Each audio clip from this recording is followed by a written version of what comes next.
our tutorial is, like I said, we're going to do a pleated zipper pouch, and I want to make sure I say that right because I keep wanting to mess up the words a little bit. I don't know why, maybe because I'm a little tired this morning, but I have 3 fat quarters. This is a fat quarter project. I will get 3 bags out of these 3 fat quarters. These make perfect gifts. The reason I chose to do these is because we're heading into retreat time, and a lot of you quilters go to retreats in a group of friends, and quite often you like to exchange little gifts with your friends. So this is a fun little zipper bag that would make a perfect little gift for your retreat group or for just friends or whatever. I saw this a few years ago on a YouTube video, and I've made it, but I didn't like some of the things, and I think I've perfected it a little bit more, and I'm going to add a little twist to it as well. So I have these 3 fabrics. This is our new fabric line, and you know what? I can't even remember what it's called. Look at how pretty that one is. Isn't that stunning? This is, I know it's Riley Blake. Hold on, let me read my selvage. That's down here. Dream Weaver by Riley Blake Designs. So just these gorgeous teals and yellows and coppers, just really, really a pretty fabric line, and I just love these feathers. Are fun. Just come in the shop and see. I also need to get this line on the website too. And this piece was the one that really caught my eye when I first walked in because it was so different. So for every fat quarter, group of fat quarters, you're going to get as many purses out of how many fat quarters you cut. I'm doing 3, so I will get 3 little purses or bags. And the more variety in your fabric, the more fun you'll have making fun little bags. So we're going to go ahead and cut them. I'm going to keep this the long ways here, and I'm going to bring this over on my mat.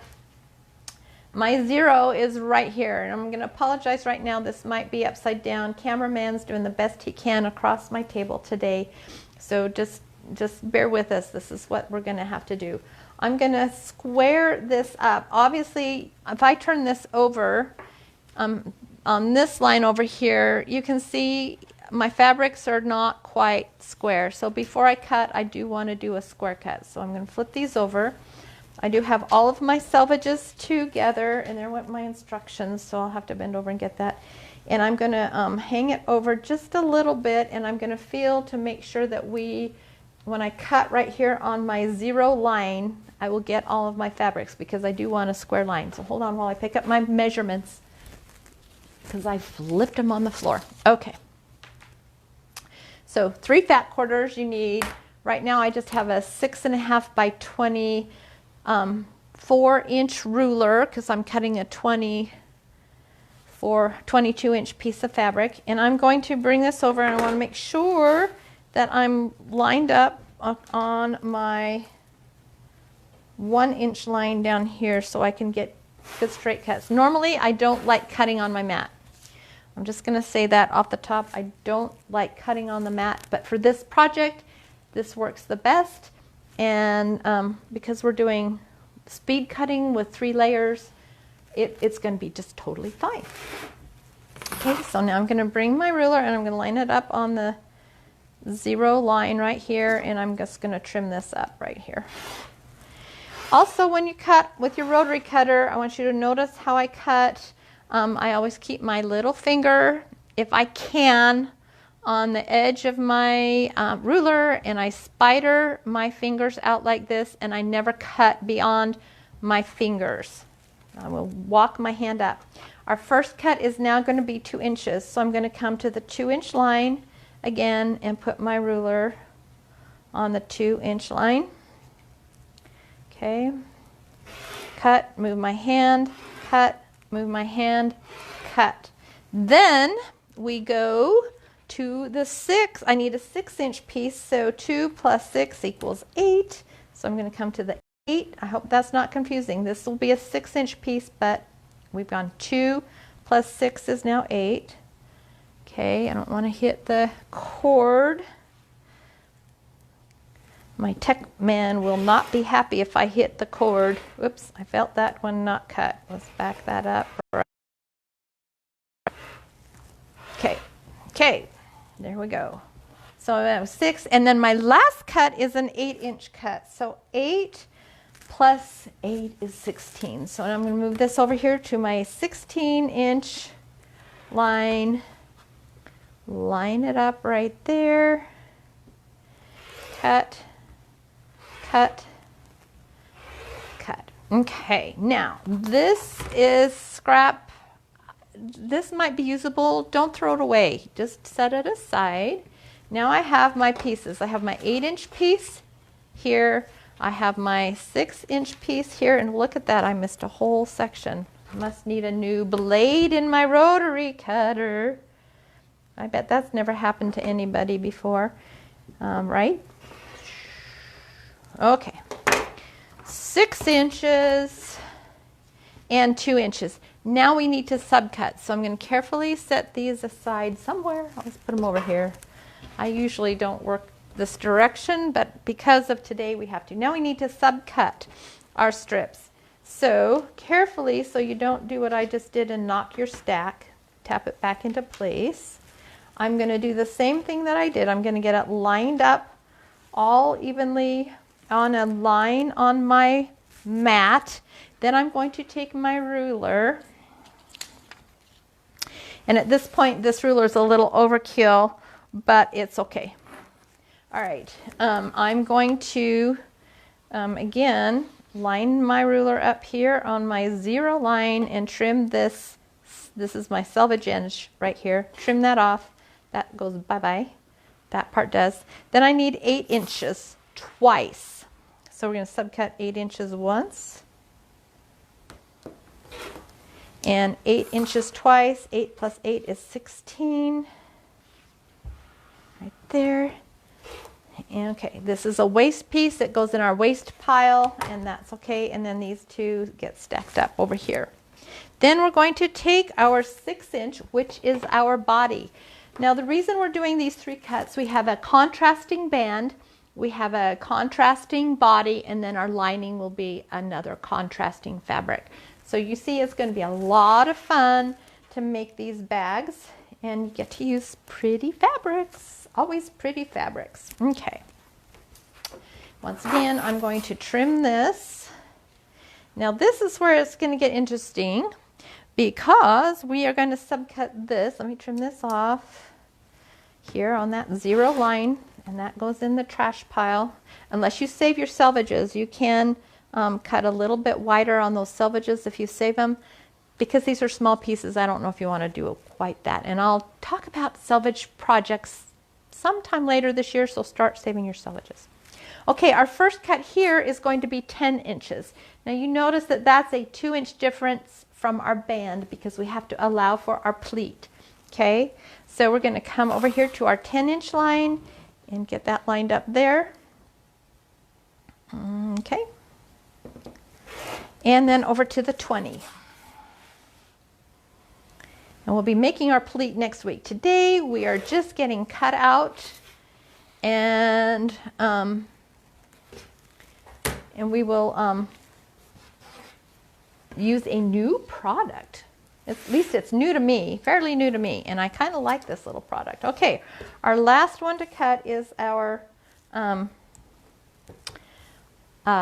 lining piece, which was, I want to make sure I get that selvage off of there, was the 8-inch wide. So this is also going to be cut 10. So this one's 8 by 10. So you'll do that subcut.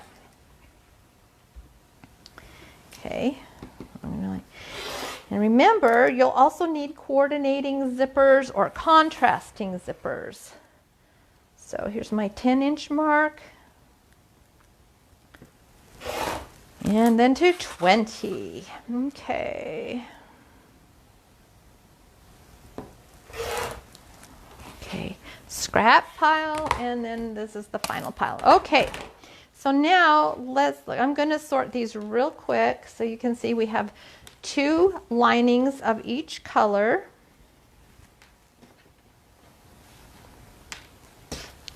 And we have 2 bag pieces of each color.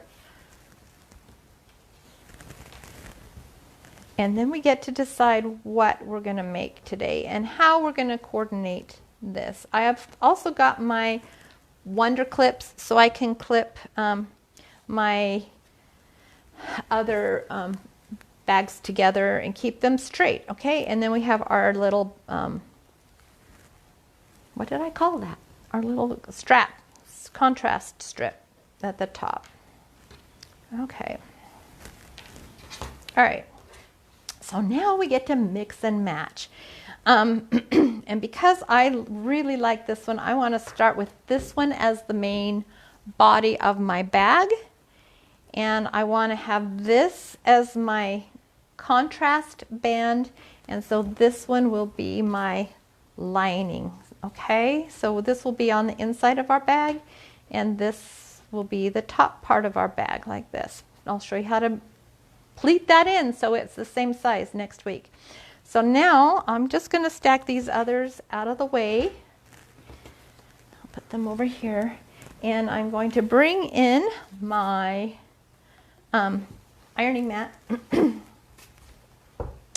So I have my wool pressing mat, and I have a Teflon pressing sheet. I want a Teflon pressing sheet for this because if I cut my next product a little bit too big, I don't want it sticking to my mat. I want it sticking to my Teflon sheet. I am using, this product is called Slicker. You see how shiny that is. This is the high gloss or glossy vinyl. There are some other products that are heavier than this. This is a really nice lightweight product. It's good to laminate fabric, which we're going to do, paper, signs, and it's fusible. So we carry this in the shop. This is called Slicker Iron-On Glossy Vinyl. Now, it took me a while to find it in the shop. I knew we had it. I just didn't know where we had put it. And I don't know if anybody else does either.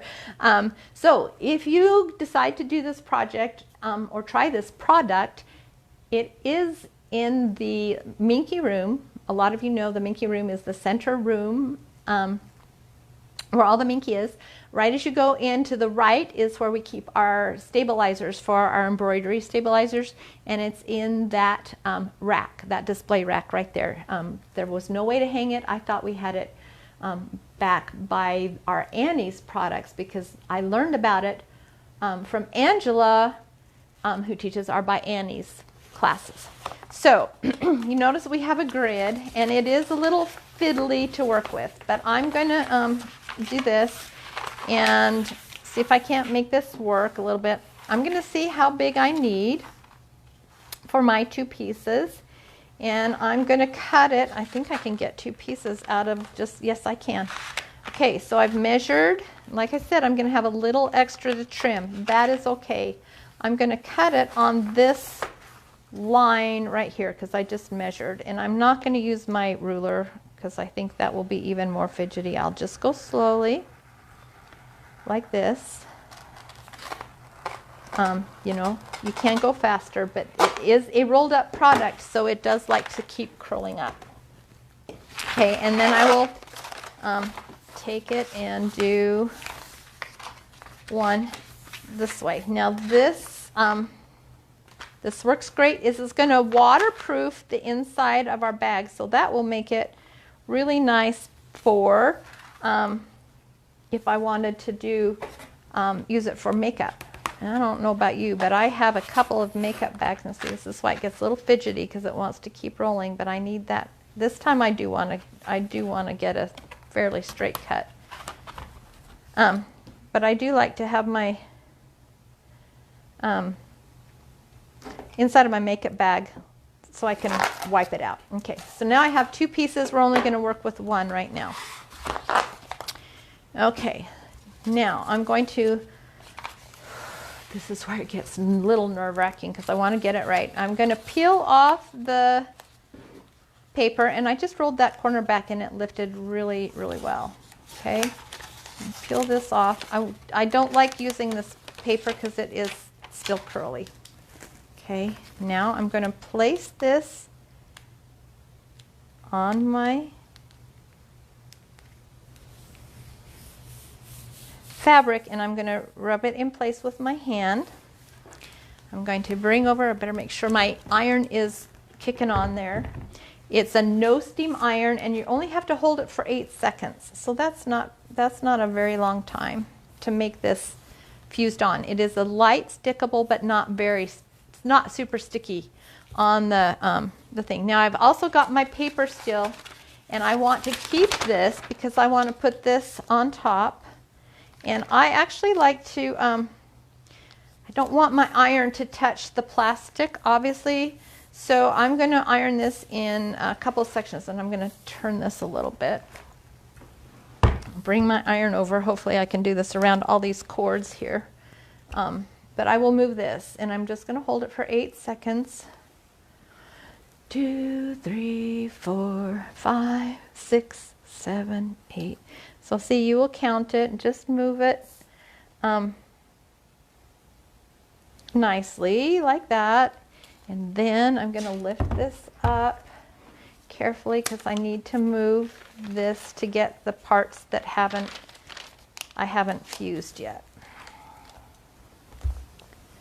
And watch so you don't accidentally kick the bottom of your iron with your left hand like I almost did, because I'm not left-handed. If you're left-handed, that would probably be easier from that angle. Okay, come on, release.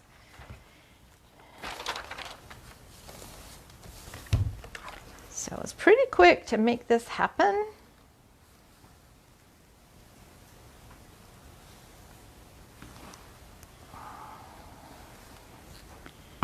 Okay. Voila, done. Now, if I wanted to, I can certainly turn this over and press from the other side, and I would recommend that too. And we'll go this direction. And then we'll have just a tiny bit of trimming up to do. And then we'll be ready for next week when I get the other piece done. To start the actual construction of the bag. So right here you can see my fabric's all laminate. It's nice and flexible. I'm super excited for this technique because I think this is A, a really fun bag, and B, who doesn't love to try new products, right? So now I'm just going to trim that extra plastic off. Get rid of it. Maybe it wants to be staticky. Right there. And this will be so nice on the inside of our bag.